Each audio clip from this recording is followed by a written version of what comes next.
बिस्मिल्लाहिर्रहमानिर्रहीम। लो प्यारे भाई माशाल्लाह जी टैडी बेर आ गया जी। मेरा वाला टैडी माशाल्लाह कांटेदार है।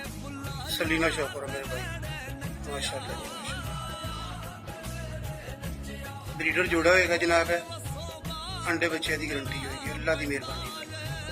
तो मेरे भाई तो सलीना शो करो।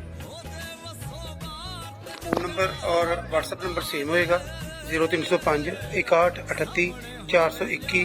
लोकेशन शादरा लाहौर, कार्गो आल पाकिस्तान। लो प्यारे भाई तसल्ली ना शौक करो माशाल्लाह जी माशाल्लाह। बिल्कुल क्लियर अख, कोई अख दे डोरा शोरा नहीं है, बिल्कुल साफ ते क्लियर रखा माशाल्लाह जी माशाल्लाह। शौक करो प्यारे भाई।